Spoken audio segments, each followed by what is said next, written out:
नमस्कार. संस्कृत टीचर या चॅनलमध्ये तुम्हा सर्वांचं पुन्हा एकदा खूप खूप स्वागत. आधीच्या व्हिडिओतसुद्धा ही मी माहिती दिली होती की संस्कृत टीचरचा जो जुना लोगो होता तो आपण चेंज करून आता हा नवीन लोगो आहे. ठीक आहे. माझं नाव आहे सोनाली जाधव शिंदे. संस्कृत टीचर हा चॅनल खास करून संस्कृत शिकणाऱ्या विद्यार्थ्यांसाठी, संस्कृत शिकणाऱ्या सर्व वयोगटातल्या मंडळींसाठी हा चॅनल आहे, जेणेकरून संस्कृत भाषा ही घरोघरी पोहोचली पाहिजे आणि अगदी सोप्या पद्धतीने ती लोकांना समजली पाहिजे आणि तिच्याबद्दल आवड जास्त अजून निर्माण झाली पाहिजे. ठीक आहे. गणपती बाप्पा मोरया. व्हिडिओला करूया आपण सुरुवात. आता सगळ्यात महत्त्वाचा आणि कॉमन जो क्वेश्चन मला विचारला जातो तो असा आहे की संस्कृतमध्ये इतके तक्ते का बरं आहेत, म्हणजे मुलांनी किती तक्ते पाठ करायचे तेव्हा आम्हाला संस्कृत येणार. तर त्याबद्दल आपण आज डिस्कस करणार आहोत. ठीक आहे. तर सगळ्यात महत्त्वाची पहिली गोष्ट आपण समजून घेऊया की संस्कृतमध्ये इतके तक्ते का आहेत, संस्कृतमध्ये इतके तक्ते कसे बनतात आणि संस्कृतमधील इतके तक्ते पाठ कसे करायचे, मोठा प्रश्न असतो हा मुलांचा. तर पहिलं समजूया तक्ते कसे बनतात. तर प्रत्येक शब्दाच्या शेवटच्या अक्षराचा जो ध्वनी असतो त्यामुळे तक्ता बनतो, तयार होतो. म्हणजे नेमकं कसं, तर उदाहरण मी ते दिलेलं आहे की आता शब्द आहे देव. ठीक आहे. आता वर्णविग्रह ही तुम्हाला गोष्ट माहिती. वर्णविग्रह म्हणजे देव हा शब्द कसा बनला आहे नक्की, तर देवमध्ये 2 अक्षर आहेत, दे आणि व. मग दे कसा बनलेला आहे, तर द हे व्यंजन आहे अधिक ए हा स्वर आहे. सो द अधिक ए दे आणि व अधिक अ व. तर याच्यामध्ये मी शेवटचा जो माझा ध्वनी आहे तो आहे अ. देवमध्ये मी काय म्हणते, देवमध्ये अचा साऊंड आहे, अ हा ध्वनी आहे. म्हणून देव या तक्त्याला आपण दरवेळेला वाचताना काय म्हणतो, देव अकारांत पुल्लिंगम नाम. देव हे काय आहे, एक नाव आहे, म्हणजेच नाम आहे.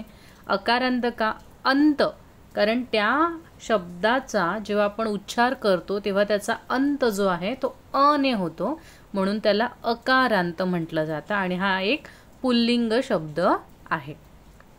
ओके, एवढं कळलं. आता देवप्रमाणे अजून कोणती कोणती नावं आहेत, तर सगळी अने एंड होणारी नावं. फॉर एक्झाम्पल अजय, य मध्ये अ आहे. सुजय, य मध्ये य अधिक अ आहे. विक्रम, म मध्ये अ आहे. रोहन, न मध्ये आहे. राम, म मध्ये आहे.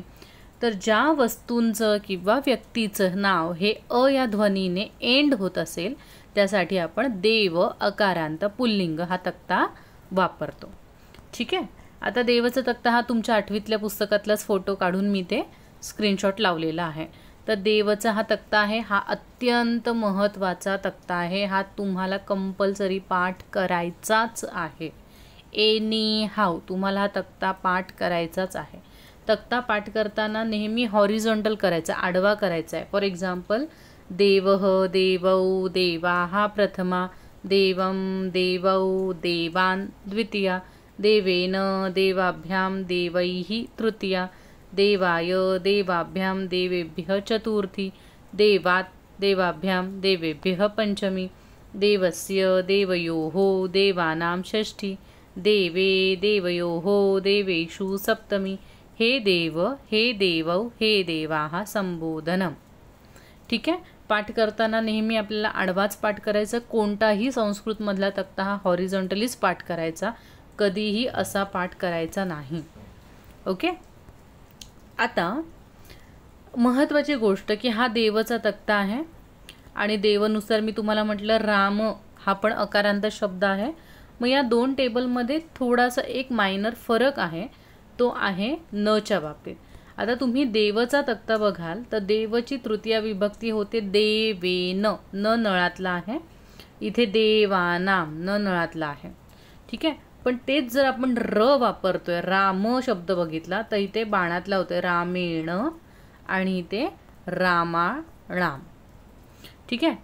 तर तुम्हाला असं वाटेल की सगळेच न हे रामच्या टेबलमध्ये ण झाले, तर सगळेच न नाही झाले. आता हा रामान शब्द आहे तो तसाच राहिलेला आहे, त्याला तिथे आपण बाणातला केलेला नाही आहे.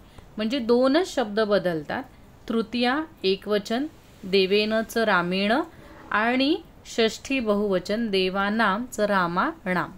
तर हे 2 अत्यंत महत्त्वाची फरक आहेत, हे तुम्हाला लक्षात ठेवलीच पाहिजेत. आता एक प्रश्न निर्माण होतो मनात इथे की का बरं असा फरक आहे. देव आणि राम हे अने एंड होणारे शब्द आहेत, अकारांत पुल्लिंग शब्द आहे, मग त्याच्या तक्त्यांमध्ये असा का फरक पडतो. तर त्या फरकाचं कारणसुद्धा आपल्याला 8वीच्या पुस्तकात पान नंबर 44वर दिलेलं आहे, 44 पेजवर, की न चा न इथे लिहिलेलं पण आहे बघा. नकारस्य नकारः कदा भवती, म्हणजे न चा, नळातला न चा, बाणातला न, कदा, कदा म्हणजे केव्हा, भवती म्हणजे होतो. तर त्यांनी सांगितलेलं आहे जर सुरुवातीचं अक्षर हे ऋषी मधला रू, रथातला र, षटकोनातला श असं जर असेल आणि त्याच्या पुढे काय येते ते महत्त्वाचं, कारण हे दोन्हीकडे आहे. रू र श हे दोन्हीकडे आहे. दोन्ही कुठल्याही शब्दामध्ये हे जर शब्द दिसत असेल, ही अक्षरं दिसत असेल, तर त्यांच्या पुढचं लेटर काय येतं ह्याच्यावरून न चा न होतो की नाही होत ते डिसाईड होतं.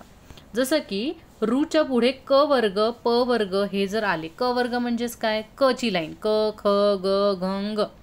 प वर्ग म्हणजे प फ ब भ म हे.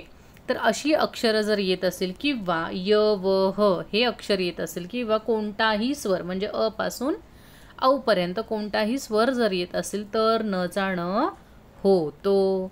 आता आपण राम शब्द बघितला बरोबर. तर राम हा शब्द आपण बघितला, तर राममध्ये र आला आणि प वर्गातला म शब्द आला, प फ ब भ म, म आलं की नाही. त्याच्यामुळे काय झालेलं आहे, न चा न झाला आहे, म्हणून तो रामेण रामाणाम असं झालेलं आहे. ओके.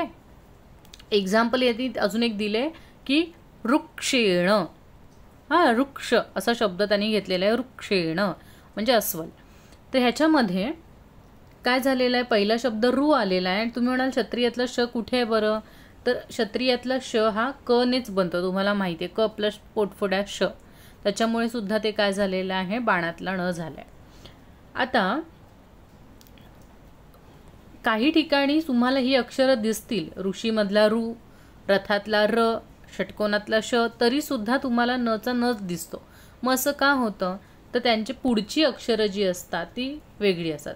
च वर्ग म्हणजे च छ ज झ ञ, ट ठ ड ढ ण किंवा त थ द ध न अशी अक्षरं जर येतील किंवा ल स श असं अक्षर येत असेल तर न चा नच राहतो. For example रजकेन.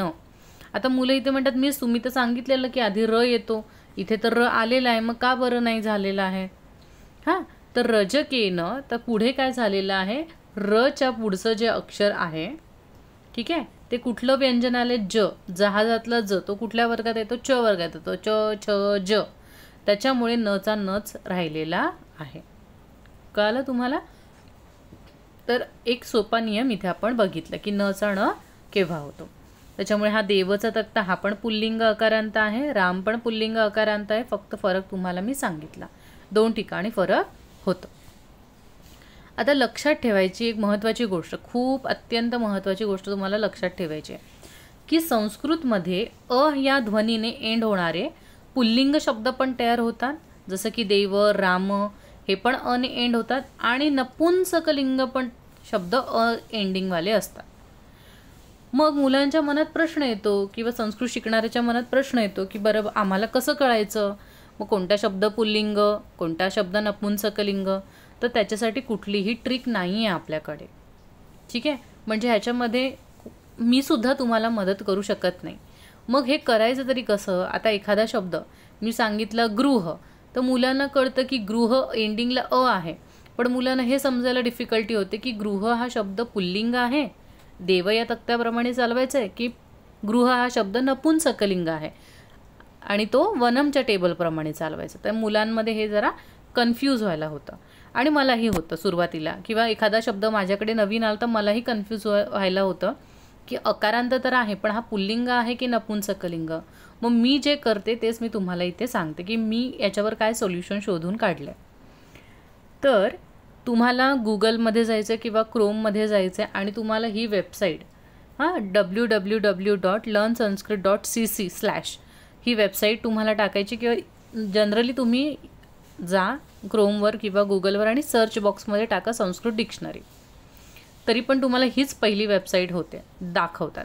तर त्या वेबसाईटवर जायचं आहे लर्न संस्कृतमध्ये आणि इथे मी दाखवलेलं आहे त्याचं पेज कसं दिसतं. तर ह्या बॉक्समध्ये तुमच्याकडे इंग्लिश कीपॅड असेल तर तुम्ही इंग्लिश कीपॅड वापरू शकता, तुम्ही मराठी कीपॅड वापरताय तरीही चालेल, मराठीत लिहिलं तरी. तर बुक असं मी टाकलेलं आहे. आता हा बुक शब्द मला नाही माहिती की पुल्लिंग आहे की नपुंसकलिंग आहे. ओके, सो आपण शोधूया ते. बुकची स्पेलिंग लिहायची आणि त्याच्यानंतर इथे इंग्लिश सगळे बुकच्या रिलेटेड शब्द येतात आणि संस्कृतमध्ये बुकच्या रिलेटेड जे काही त्यांना समजतं त्या कम्प्युटरला की भूक असू शकतं, भुक्त असू शकतं, संस्कृत शब्द त्याच्या रिलेटेड तुम्हाला दाखवतात. तर आपल्याला इंग्लिश शब्द बुक इथे सापडलेला आहे, तर आपण त्याच्यावर क्लिक करायचं. क्लिक केल्यावर तुम्हाला बुकला काय म्हणतात, तर संस्कृतमध्ये बुकला पुस्तकं म्हणतात. काय म्हणतात? पुस्तकं. आता तुम्हाला एखाद्या शब्दाचं कधी कधी बघा असंही होतं की आम्हाला ना कोणत्या शब्दाला संस्कृतमध्ये काय म्हणतात हेच कळत नाही. फॉर एक्झाम्पल चेअर आहे, पण चेअरला संस्कृतमध्ये काय बरं म्हणतात हे आम्हाला नाही माहिती, आमच्याकडे डिक्शनरी पण नाही, तरीसुद्धा तुम्ही या वेबसाईटचा वापर करू शकता. जायचं तिथे चेअर लिहायचं आणि चेअरला काय म्हणतात ते तुम्हाला तिथे लिहून येईल. आता मेन मुद्द्यावर येऊया की आपण ही का वेबसाईट वापरतोय, तर एखादा शब्द पुल्लिंग आहे की नपुंसकलिंग आहे हे चेक करण्यासाठी. सो बुक इथे मी टाकलं आणि बुक इथे लिहिलं आहे आणि बुकला काय म्हणतात पुस्तक हे सगळं आलेलं आहे, किंवा सेंटेन्ससुद्धा छोटे छोटे इथे त्यांनी दिलेले असतात बुकच्या रिलेटेड. तर आपल्याला मेन मुद्दा काय की पुस्तकं, तर त्याच्या बाजूला इथे ना त्याचं जेंडर लिहिलेलं असतं की ॲन, पुस्तकं ॲन. ॲन म्हणजेच काय? न्यूट्रल, म्हणजे नपुंसकलिंग आहे. म्हणजे पुस्तक हा शब्द संस्कृतमध्ये पुस्तकम, नपुंसकलिंगाच्या शेवटी हलंत म असतो. सो हे पुस्तकम म्हणजे नपुंसकलिंग आहे, हा देवप्रमाणे चालणार नाही, हा वनप्रमाणे चालणार. ठीक आहे. त्याच्यानंतर पुस्तकं हेच जर आपण पुढे कंटिन्यू केलं तर धनादेश पुस्तिका असा शब्द आहे. तर पुस्तकचं पुस्तिका झालं म्हणून लगेच ॲनचं काय झालेलं आहे बघा, एफ झालेलं आहे. एफ म्हणजे फेमिनाईन, म्हणजे स्त्रीलिंग शब्द आहे. सो तुम्हाला सगळ्या गोष्टी इथे अवेलेबल आहेत या वेबसाईटवर आणि तुम्ही करू शकता. आता एखादा शब्द समजा, आता पुस्तकामध्ये काय असतात तर अध्याय असतात, चॅप्टर्स असतात. सो अध्याय वर्ड जर तुम्ही सर्च करत असाल तर तो सांगतो अध्याय हा काय आहे, पुल्लिंग शब्द आहे, मॅस्क्युलाइन शब्द आहे, त्याच्यामुळे तो देवह प्रमाणे अध्यायः असा आहे, देवह प्रमाणे. सो ही वेबसाईट तुम्हाला हेल्प करू शकते. ठीक आहे. आता मी जसं सांगितलं की अकारांत शब्द दोन आहेत, दोन लिंग आहेत, पुल्लिंग आणि पुल्लिंग आणि नपुंसकलिंग.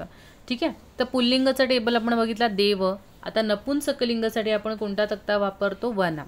शेवटचा ध्वनी इथे पण काय आहे? अच आहे.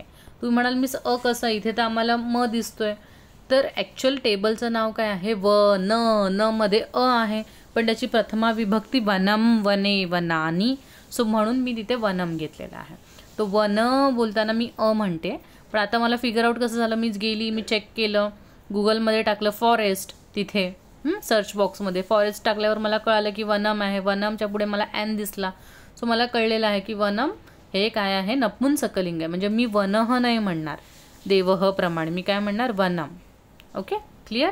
सो हा पण अकारांत पुल्लिंग, अकारांत नपुंसकलिंग शब्द आहे आणि हा पण नाम आहे. नाम म्हणजे नाव. ओके. हा म तुम्ही म्हणाल, काही काही जण म्हणतील की नाही मिस इथे शेवटी अ नाही, इथे शेवटी म आलं आहे. तर मी पुन्हा सांगते की ॲक्च्युअलमध्ये त्याचं नाव वन आहे, त्याची प्रथमा विभक्ती वनम. आणि तुम्हाला मुलांना कसं असतं ते वनमचा टेबल, मुलं वनचा टेबल नाही म्हणत, वनमचा टेबल म्हणतात, म्हणून त्यांना ते पटकन कळावं म्हणून मी वनम शब्द वापरले. पण आपल्याला मेन मुद्दा व न अपर्यंतच बघायचा आहे. ठीक आहे. आता वनमप्रमाणे कोणते कोणते शब्द आहेत नपुंसकलिंग? पात्रम, द्वारम, पुष्पम, फलम, गृहम, हे सगळे नपुंसकलिंग शब्द आहेत. ठीक आहे. आता वनमचा तक्ता हा 8वीच्या पुस्तकात आहे. वनम, वने, वनानी प्रथमा, वनम, वने, वनानी द्वितीया. तर तुम्हाला एक गोष्ट कळते की तुम्हाला एकच ही पट्टी पाठ करायची, वनम, वने, वनानी. एक जंगल, दोन जंगलं, अनेक जंगले.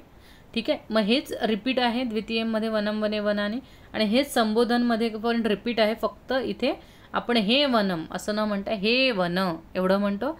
बाकी हे सगळं रिपीट आहे. म्हणजे प्रथमा, द्वितीया आणि संबोधन हे ऑलमोस्ट सेम आहे. आणि हा मधला जो भाग आहे तृतीया ते सप्तमी हा ऑलमोस्ट सगळ्याच्या सगळा देवनुसारच चालतो. म्हणजे जिथे आपण देवेन, देवाय, देवात, देवस्य, देवे, तिथे वनेन, वनाय, वनात, वनस्य, वने सेम. जिथे आपण देवाभ्याम म्हणतो तिथे वनाभ्याम झालं आहे. देवयोहो म्हणतो वनयोहो झालं आहे. देवैही म्हणतो तर वनैही झालं आहे. देवेभ्यः म्हणतो तर वनेभ्य झालं आहे. देवानाम तर वनानाम, आणि देवेषु तर वनेषु. म्हणजे तुम्हाला एक गोष्ट कळते का, संस्कृतमध्ये एक तक्ता जर तुम्ही चांगला केला तर ऑटोमॅटिकली बाकीचे तक्ते इझी होतात पाठ करायला. देव करा, वन इझिली होतो. नेहमी लक्षात ठेवा, पुल्लिंग आणि नपुंसकलिंग हे नेहमी सारखेच असतात, प्रथमा, द्वितीय आणि तृतीय सोडले तर, सगळ्याच टेबलच्या बाबतीत. आता पुढचा टेबल बघूया. पुढचा टेबल धातुरूपावलीमध्ये माला आ एंडिंग असलेला शब्द आहे. तर माला म्हणताना म अधिक आ, ल अधिक आ. सो एंडिंग साऊंड काय येतो ऐकायला, शेवटचा ध्वनी आ, मा, ला, ला मध्ये आ आहे. त्याच्यामुळे हे स्त्रीलिंग नाम आहे. ठीक आहे. फॉर एक्झाम्पल आवाले एंडिंगवाली मुलींची नावं काय, रक्षा, समीक्षा, कविता, गीता, प्रमिला. तर हे सगळे जे मुलींची नावं आहेत ती आने एंड होतात, आणि म्हणून आपण त्या शब्दांसाठी, त्या नामांसाठी माला हा तक्ता वापरतो. मालाचं टेबल इथे मी दिलेलं आहे.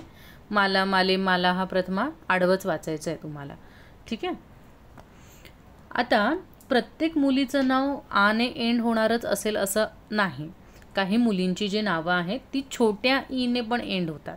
रस्व ई आपण ज्याला म्हणतो. हां, जसं की इथे त्याच्यासाठी आपल्याला मतीचा टेबल आहे 8वीच्या पुस्तकात. मती म्हणजे बुद्धी. सो म अधिक अ, त अधिक छोटी ई. हां, अशी जी ई असते या साईडला जी, थांबा एक मिनटं, या साईडला जी ई असते ती छोटी ई असते, मती अशीवाली. ओके. आता मतीचा टेबल हा काय, ई कारांत. तुम्ही म्हणाल मीस ई कसं, कारण हा ईने एंड होतो, त्याचा मती ई पटकन बोलला जातो. सो हा इकारांत स्त्रीलिंग नाम. आता मतीप्रमाणे इतर कोणते टेबल चालतात तर श्रुती, सुमती, धृती, कीर्ती, भूमी हे सगळे मतीच्या टेबलप्रमाणे चालतात. मतीची प्रथमा मती ही म्हणून श्रुती ही, सुमती ही, धृती ही, अशा प्रकारे. सो आपण या इतर ज्या छोट्या ईची नावं आहेत मुलींची, रस्व ईवाले, ते सगळे आपण मती या तक्त्याप्रमाणे बघतो, आणि हा आहे मतीचा टेबल. पुढे काही मुलींची जी नावं असतात ती दीर्घ ईने एंड होणारी असतात. फॉर एक्झाम्पल नदी, दीर्घ आहे की नाही नदी, त्याच्यामुळे न अधिक अ, द अधिक दीर्घ ई, म्हणून हे स्त्रीलिंगच आहे, पण हे दीर्घ इकारांत नदीचा तक्ता आहे. आता दीर्घ ईवाली नावं कोणती आहेत मुलींची तर भरपूर नाव आहेत. सोनाली ई आहे माझंच नाव, दीपाली, साक्षी, मोहिनी, वैशाली, सगळी ई दीर्घ ईने एंड होणारी नाव आहेत. आणि त्याच्यासाठी आपण कोणता तक्ता वापरतो, नदीचा तक्ता, आणि हा आहे नदीचा तक्ता. तर हे तक्ते, या व्हिडिओमधले तक्ते तुम्हाला कंपल्सरी पाठच करायचे आहेत, त्याला काहीही पर्याय नाही आहे. ठीक आहे. आता कधी कधी काही मुलांची नावंसुद्धा छोट्या ईने एंड होणारी असतात, बरोबर. मग त्याच्यासाठी आपण मतीचा तक्ता वापरू शकत नाही, कारण तो आपण मुलींसाठी वापरतो, स्त्रीलिंगासाठी वापरतो. त्याच्यामुळे जर एखाद्या मुलाचं नाव छोट्या ईने एंड होत असेल तर त्याच्यासाठी आपण कवीचा तक्ता वापरतो. क अधिक अ आणि व अधिक छोटी ई, रस्व ई. आणि हा काय आहे, कवीचा टेबल इकारांत पुल्लिंगम नाम, पुल्लिंग टेबल आहे. आता छोट्या ईने एंड होणारी मुलांची नावं कोणती कोणती येतात तर रवी, हरी, ऋषी, बरोबर. तर ही जी नावं आहेत ती छोट्या ईने एंड होतात, आणि म्हणून त्याच्यासाठी आपण कवीचा तक्ता वापरतो, जो की इथे मी दाखवलेला आहे. हे सगळे तक्ते 8वीच्या पुस्तकात पण आहेत, तुमच्या धातुरूपावलीमध्ये पण आहेत. पण तुम्हाला धातू रूपावलीमध्ये कवी शब्द सापडेल असं नाही. कवीसारखा चालणारा इतर शब्द, मुनी शब्द आहे, तो तुम्हाला कवीच्या जागी बघायला मिळेल. हे जे मी फोटोज लावलेले ते 8वीच्या पाठ्यपुस्तकातले आहेत. ठीक आहे. पण जर तुम्ही धातू रूपावली ओपन करत असाल तर तिथे तुम्हाला मुनी शब्द आहे, हरी शब्द आहे. ठीक आहे. आता काही मुलांची नावं ही अजय, सुजय किंवा आपण आता बघितलं रवी, हरी यांच्या व्यतिरिक्त पण असू शकतात. जसं की काही मुलांची नावं ही छोट्या ऊने एंड होणारी असतात, रस्व ऊने. जसं की भानू. भानूचा अर्थ ॲक्च्युली सूर्य असा होतो, पण आपण एखाद्या मुलाचं नाव पण भानू कन्सिडर करू शकतो की अरे भानू आहे त्याचं नाव. तर भानू या मुलासाठी कोणता तक्ता वापरणार? जरी तो पुल्लिंग असला तरी आपण त्याच्यासाठी देव वापरू शकतो? नाही वापरू शकत. का नाही वापरू शकत? कारण देवमध्ये अ पाहिजे एंडिंगला, भानूमध्ये ऊ येतोय. आपण कवी वापरू शकतो? नाही वापरू शकत, कारण त्याच्यामध्ये ई पाहिजे एंडिंगला आणि भानूमध्ये ऊ येतोय. त्याच्यामुळे भानूमध्ये एक भानूचा तक्ता आहे 9वीच्या पुस्तकामध्ये. ठीक आहे. तर आपल्याला ज्या मुलांची नावं ऊने एंड होतात, रस्व ऊने, त्यांच्यासाठी भानूचा तक्ता आपल्याला पाठ करायचा आहे. आता ऊने एंड होणारी नावं कोणती कोणती आहे मुलांची? तर राजू, गोलू, सोनू, मोनू अशा प्रकारची नावं ऊने एंड होतात आणि त्याच्यासाठी आपण भानूचा तक्ता वापरतो, जो की मी इथे दाखवलेला आहे. ओके. नेक्स्ट. आता काही मुलींची नावंसुद्धा रस्व ऊने एंड होतात. मग त्यांच्यासाठी कोणता तक्ता आहे? 9वीच्या पुस्तकामध्ये धेनूचा तक्ता आहे. ठीक आहे. धेनूमध्ये ध अधिक ए न अधिक ऊ, छोटा ऊ आहे. धेनू म्हणजेच आपण माहिती आहे आपल्याला, धेनू म्हणजेच गाय. तर याच्यासाठी धेनू, भानू आणि धेनूचे तक्ते ऑलमोस्ट सेम टू सेम आहे, एखाद दुसरा शब्द सोडला तर. त्याच्यामुळे भानू केलं की धेनू तुमचं ऑटोमॅटिकलीच होतं. आता एंडिंगला ऊ असणारी मुलींची नावं कोणती असू शकतात? तर जानू. एखाद्या मुलीचं नाव आपण जान्हवी असेल तर आपण तिला जानू म्हणतो, सोनू म्हणतो. तर ही नावं रस्व ऊने एंड होणारी आहेत आणि म्हणून आपण धेनू हा तक्ता वापरतो. आणि संस्कृतमध्ये स्त्रीलिंग, जसं की आपण ईच्या बाबतीत पण बघितलं, रस्व ई असेल, एखाद्या मुलीचं नाव एंड हे रस्व ईने होत असेल, जसं की श्रुती, तर आपण मतीचा तक्ता वापरतो. पण एखाद्या मुलीचं नाव दीर्घ ईने एंड होणार असेल, फॉर एक्झाम्पल सोनाली, दीर्घ ई आहे, तर आपण नदीचा तक्ता वापरतो. पुल्लिंगाच्या बाबतीत असं काही प्रॉब्लेम नव्हता. पुल्लिंगाचं आपलं एकच होतं की छोटी ई असेल तर कवीचा तक्ता वापरायचा. सेम सिनॅरिओ इथे आहे उकारांताच्या बाबतीत, की मुलगा असेल, पहिला ऊ असेल तर भानू वापरायचा आहे आणि दीर्घ ऊ नाहीच आहे पुल्लिंगामध्ये. पण स्त्रीलिंगमध्ये रस्व ऊ पण आहे आणि हा दीर्घ ऊ पण आहे. दीर्घ ऊवाला कोणता तक्ता आहे? तर वधू. वधू म्हणजे माहिती आहे ना, नवरी. ठीक आहे. तर जी नवरी आहे, वधू आहे, तिचा तक्ता दीर्घ ऊ आहे. व अधिक अ अधिक ध अधिक ऊ. त्याच्यामुळे उकारांत स्त्रीलिंग नाम. आणि वधूप्रमाणे कोणते शब्द चालतात? तर चमू, चंचू, चंपू हे जे शब्द आहे ते वधूप्रमाणे चालतात. ठीक आहे. चमू म्हणजे, चमूचा अर्थ म्हणजे सेना, आर्मी. चंचू, चंचू म्हणजे चोच, बीक, एखाद्या पक्षाची चोच. आणि चंपू हे एका काव्याचा प्रकार आहे. ठीक आहे. तर असे शब्द वधूच्या टेबलप्रमाणे चालतात आणि हा वधूचा टेबल आहे. जर 8वी 9वी 10वीचा विचार केला तर वधूचा तक्ता हा मुलांना नाही आहे. पण त्याच्या व्यतिरिक्त जर तुम्हाला अभ्यास करायचा असेल तर तुम्हाला ही गोष्ट माहीत असली पाहिजे की उकारांत रस्व आणि उकारांत दीर्घ ऊ आणि रस्व ऊ असे 2 टेबल होतात. जर रस्व छोटा ऊ असेल तर धेनू आणि मोठा ऊ असेल तर वधू. आता काही अशी नावं आहेत ज्यांचा शेवट हा ऋषीतला रूने होतो. जसं की पितृ. पितृचा हा एक तक्ता आहे. आपल्याला काय वाटतं की पिताचा तक्ता आहे, कारण आपण पिता शब्द वापरतो, मम पिता असं. ठीक आहे. पण ॲक्च्युअलमध्ये पिता ही प्रथमा विभक्ती आहे. त्या टेबलचं नाव आहे पितृ. त्या टेबलचं नाव पिता नाही आहे. काय आहे? पितृ. मग पितृ शब्द बनतो तरी कसा? तर इथे मी दाखवलं आहे. प अधिक ई त अधिक रू. तर एंडिंगला कोणता ध्वनी आहे? ऋषीमधला रू. त्याच्यामुळे आपल्याला ज्यांची नावं ऋषीतल्या रूने एंड होतात, लाईक पितृ, त्यांच्यासाठी आपल्याला काय टेबल वापरायचं आहे, पितृचा तक्ता पाहायचा आहे आणि पाठ करायचा आहे. तर पितृप्रमाणे कोणते शब्द चालतात जे रूने एंड होतात, तर भ्रातृ, जामातृ. भ्रातृ म्हणजे माहिती आहे ब्रदर, आणि जामातृ म्हणजेच काय, जावई. ठीक आहे, आपण हिंदीमध्ये जमाई म्हणतो की नाही, तर तेच आहे जामातृ. आता हा देवाचा हा तक्ता आहे, पितृचा तक्ता आहे. आणि हा पितृचा तक्ता अत्यंत महत्त्वाचा आहे, कारण माता आणि पिता हे दोन शब्द आपण खूप वापरतो. त्याच्यामुळे कधीही तुम्हाला विचारलं की पिताचा तक्ता कोणता, तर सांगायचं पितृ हा ऋकारांत पुल्लिंग तक्ता पिताचा आहे, त्याची प्रथमा विभक्ती पिता होते. ठीक आहे. आता पिता हा शब्द पण रूने एंड होतो, आणि नेतृ हा एक शब्द आहे, नेतृ हा सुद्धा रूनेच एंड होतो, हा पण पुल्लिंगच आहे. पण त्याच्यात आणि या तक्त्यामध्ये थोडासा फरक आहे. जसं मी सुरुवातीला देव आणि राम कसं सांगितलं की अनेच एंड होतात, पण छोटासा फरक आहे नचा आणि णचा. सेम तसंच आहे. पितृ आणि हा जो नेतृ शब्द आहे, नेतृ म्हणजे नेता, पॉलिटिशियन आपण म्हणतो नेता, तर त्याच्यासारखे चालणारे धातृ, धातृ लाईक फादर, धातृचा अर्थ वडील, पिता, समान, पालक या अर्थाने धातृ शब्द आहे. दातृ म्हणजे दाता, देणारा, डोनर, आणि सवितृचं सविता होतं, म्हणजेच काय, सूर्य. ठीक आहे. एक गोष्ट इथे लक्षात ठेवा, सविता हा शब्द जो आपण मराठीत वापरतो, हे मुलीचं नाव ठेवतो आपण सविता, पण संस्कृतमध्ये सविता म्हणजे सूर्य, इट इज अ पुल्लिंग. ठीक आहे, तो पुल्लिंग शब्द आहे, कारण ॲक्च्युअल वर्ड इज सवितृ, आणि त्याचे जसं की पितृचं प्रथमा विभक्ती पिता आ होतो, तसं सवितृचं सविता होतं, त्याच्यामुळे सविता इज पुल्लिंग शब्द इन संस्कृत, आणि त्याचा अर्थ असतो सूर्य.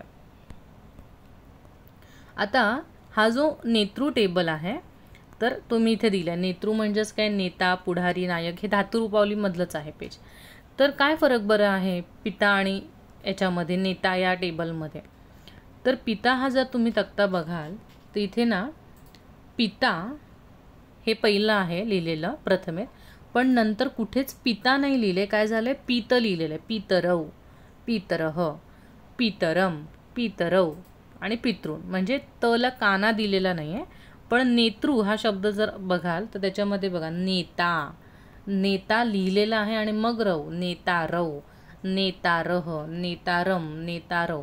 तुम्हाला एक फरक कळतो की इथे काय केलं, नेता शब्द ॲज इट इज लिहिलेला आहे त्या लोकांनी, आणि मग पुढे काय ते लावायचं आहे. आणि पितामध्ये पितारव नाही लिहिले, त्यांनी पितरव केलं, म्हणजे काना इथे दिलेला नाही आहे. तर ही एक महत्त्वाची गोष्ट आहे, म्हणून मी पितृचा पण टेबल लावला आणि नेतृचा, आणि त्यातला फरक तुम्हाला सांगितलेला आहे. आता जसं वडिलांसाठी टेबल आहे पिता, पितृ, तसा माता, आईसाठी पण टेबल कोणता आहे, मातृ. इथे पण शेवटच्या अक्षराचा ध्वनी काय आहे, रूच आहे, ऋषीमधला रू, पण हा स्त्रीलिंग टेबल आहे. आता मातृप्रमाणे कोणते शब्द चालतात, तर दुहितृ, दुहितृ म्हणजेच काय, मुलगी, हां, आपण तिला दुहिता म्हणतो. आणि ननांद्रू म्हणजे नणन, तर हे सुद्धा मातृप्रमाणे चालतात. आणि हा आहे माताचा टेबल. माताचा आणि पिताचा हे दोन्ही टेबल काय ऑलमोस्ट सेम आहे, फक्त हा शब्द इथे बदलतो. मातृ द्वितीया बहुवचन हे मातृ, म्हणजे हे जे 6 काढलेत म्हणजे हा दीर्घ ऋषीमधला रू आहे. ठीक आहे, ऋषीमधले रू पण 2 असतात, माहिती आहे ना तुम्हाला. छोटा रू असं असतो मराठीतले 5, आणि मोठा रू हे मराठीतले असे 6 असतात. या रूची एकच वाटी असते अशी, म्हणजे आता त असेल तर मातृ, आणि ह्या रूची अशी 2 असते, जसं की इथे तुम्हाला दिसते. तर फरक मातृ आणि पितृच्या टेबलमध्ये, म्हणजे तुम्ही म्हणाल इतके तक्ते पाठ करायचे तर मातृ करा किंवा पितृ करा. पितृ करत असाल तर मातृ ऑटोमॅटिकली होणार. जसं की फॉर एक्झाम्पल आता हा पिताचा टेबल आहे, इथे फरक फक्त एवढाच आहे की इथे पितृन आहे आणि माताच्या टेबलमध्ये मातृन नाही आहे. काय फक्त मातृ आणि मग विसर्ग, बाकी हा ऑलमोस्ट सगळा तक्ता पितृला कॉपीच आहे, म्हणजे तुमचं काम कमी होतं पाठांतराचं. आता सेम गोष्ट की एक ह्याच्यामध्ये छोटंसं अपवाद आहे, काय अपवाद आहे की स्वस्त्रू हा शब्द काय आहे, स्त्रीलिंगी आहे. स्वस्त्रू, स्वस्त्रूचा अर्थ होतो बहीण. तर हा चालायला पाहिजे. तर तुम्ही काय म्हणाल की तुम्ही आता म्हणालात की स्त्रीलिंग टेबल मातृप्रमाणे चालतो, रू असेल एंडिंगला. तर स्वस्रूमध्ये एंडिंगला रू आहे, पण तो मातृप्रमाणे चालत नाही, तो नेतृ या पुल्लिंग टेबलनुसारच चालतो. तर ही एक महत्त्वाची गोष्ट आहे. म्हणजे जसं की इथे आपल्याला बघायचं आहे की आपण काय केलेलं, मातृमध्ये पण मातरम होतं, मातरम. तर इथे स्वसरम नाही झालेलं आहे, किंवा मातरऊ, माताचं मात झालेलं होतं. इथे बघा मी दाखवते, बघा माता शब्द इथे होता, पण त्याच्यानंतर मात मात मात असं झालेलं आहे. पण तीच गोष्ट जेव्हा स्वस्रूचा टेबल बघतो, म्हणजे बहिणीचा टेबल आपण जेव्हा बघतो, तेव्हा स्वसा झाल्याच्यानंतर सगळीकडे स्वसाच राहिलेला आहे, पुढे स्वस असं झालेलं नाही आहे. तर ही महत्त्वाची गोष्ट आहे. ठीक आहे. आता तुम्ही म्हणाल पण मी बहिणीला भगिनी शब्द आहे, तर तुम्ही भगिनी असं शब्द खास वापरत असाल बहिणीसाठी, तर तुम्ही भगिनी, नी दीर्घ म्हणजे तुम्ही नदीचा टेबल बघणार आहात. पण जर तुम्ही बहिणीसाठी स्वस्त्रू हा शब्द वापरत असाल, तर तुम्हाला हा तक्ता पाठ करणं गरजेचं आहे. आता अजून एक महत्त्वाची गोष्ट, कुठलाही धातू जर असेल, मोस्ट ऑफ द टाईम धातूला जेव्हा आपण तृ हे अक्षर जोडतो, तेव्हा ते विशेषण म्हणून काम करतं, म्हणजे ॲडजेक्टिव्ह म्हणून ते काम करतं. जसं की ने या शब्दाला तृ जोडला, नेतृ. तर नेतृ म्हणजेच काय, तर त्याची प्रथमा विभक्ती नेता. नेता म्हणजे तुम्हाला माहिती आहे पॉलिटिशियन, जो आपल्याला योग्य मार्गावर नेतो, त्याला आपण नेता असं म्हटलं जातं. त्याच्यानंतर आहे कर्तृ. कर्तृ म्हणजे करणारा, ज्याला आपण कर्ता, या वाक्याचा कर्ता कोण म्हणतो की नाही आपण, कर्ता म्हणजे करणारा. किंवा आपण म्हणतो की देवाला की तूच कर्ता आहेस, कर्ता म्हणजेच काय, करणारा. त्याच्यानंतर वक्तृ, याच्यामध्ये पण वक्तृ म्हणजे बोलणे आणि वक्ता म्हणजे बोलणारा. दातृ म्हणजेच देणे आणि दाता म्हणजे देणारा. ठीक आहे. तर हे ओरिजिनल शब्द आहेत त्यांचे, तक्त्यांची नावं, आणि ही त्यांची प्रथमा विभक्ती आहे. ठीक आहे. म्हणजे तुम्हाला विचारलं कोणी की बाबा नेत्याच्या टेबलचं नाव काय आहे, तर नेतृ हे नाव आहे. आता हे नेता, कर्ता, वक्ता हे सगळे पुल्लिंग झाले, पण ह्यांचं फिमेल व्हर्जन पण असेल, बरोबर. नेता हे प्रत्येक वेळेला पुरुषच असेल असं नाही, नेता एखादी स्त्री पण असू शकते. मग संस्कृतमध्ये तिला नेत्री म्हटलं जातं, नेत्री. आणि युजली आपण मराठी शिकतो तेव्हा रामने आंबा खाल्ला या वाक्यामध्ये कर्ता कोण, राम. किंवा सीताने आंबा खाल्ला, याच्यात कर्ता कोण, सीता. तर आपण कर्ताच हा शब्द वापरतो, मुलगा असू दे मुलगी असू दे. पण ॲक्च्युअलमध्ये जर आपण संस्कृत व्यवस्थित शिकतो तर आपल्याला कळलं पाहिजे, जर कोणतीही क्रिया जर मुलगा करत असेल, पुरुष करत असेल, तर आपण त्याला कर्ता म्हणतो. जर एखादी क्रिया स्त्री करत असेल, तर स्त्री करत असेल तर तिला कर्त्री असं म्हटलं जातं. पण आपण कर्ताच वापरतो आता सध्या तरी नॉर्मली. पण ही गोष्ट लक्षात ठेवा, कर्ता आणि कर्त्री.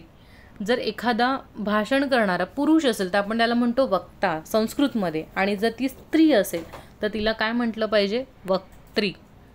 एखादा पुरुष जर दान करत असेल, तर देत असेल काहीतरी, डोनेट करत असेल, तर आपण त्याला दाता म्हणतो.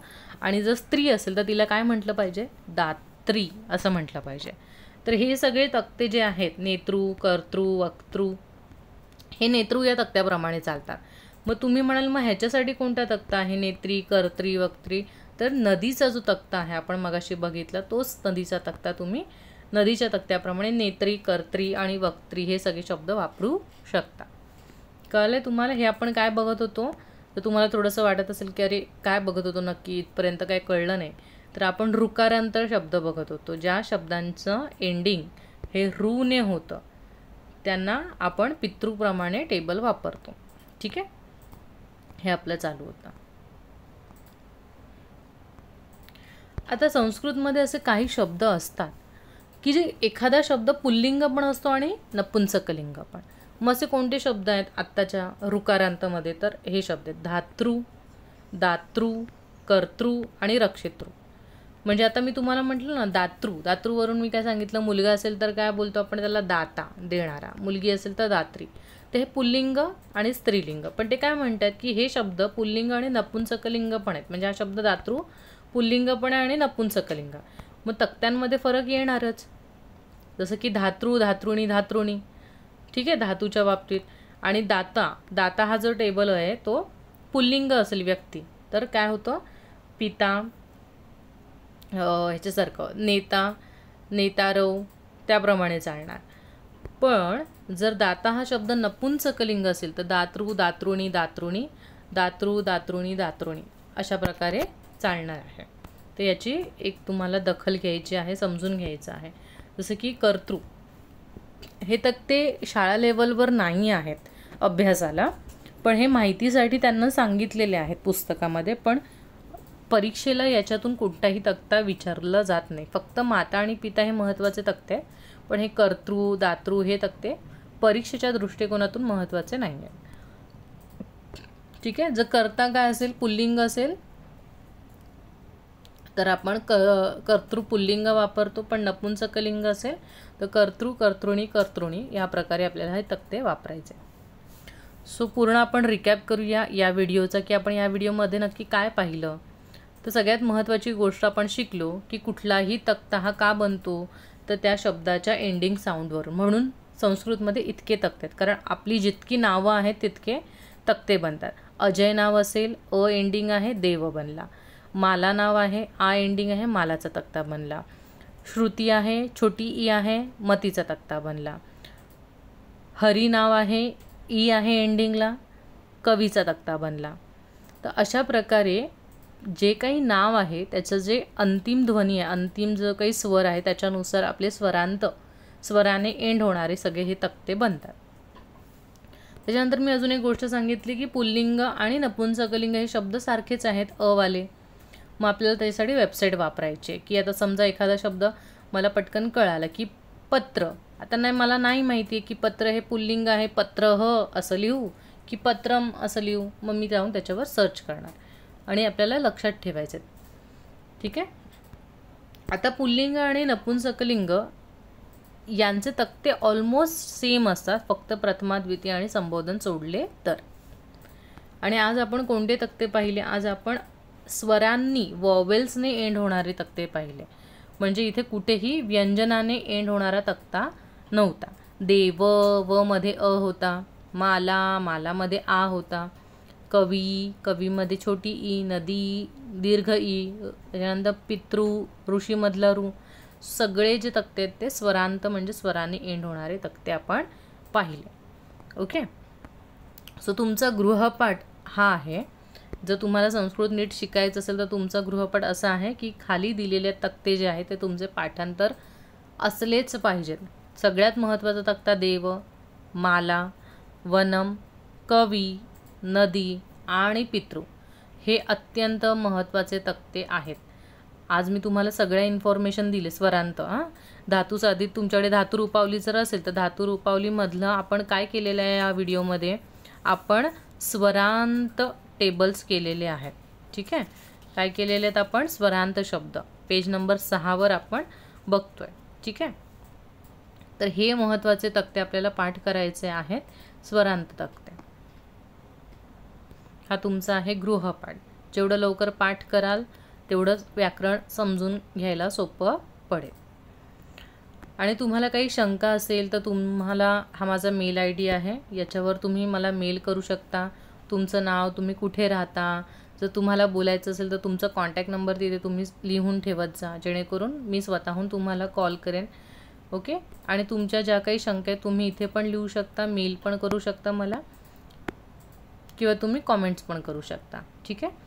चॅनलला सबस्क्राईब केलं नसेल अजूनपर्यंत तर चॅनलला लवकरात लवकर सबस्क्राईब करा.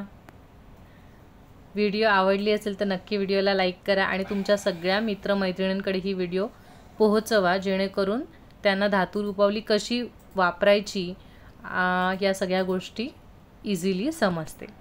आणि तुमच्या ज्या काही शंका आहेत, जे काही प्रश्न आहेत ते तुम्ही नक्की कॉमेंट्स करू शकता. ॲज पॉसिबल ॲज मी प्रत्येक कॉमेंटला रिप्लाय देण्याचा प्रयत्न नक्कीच करते.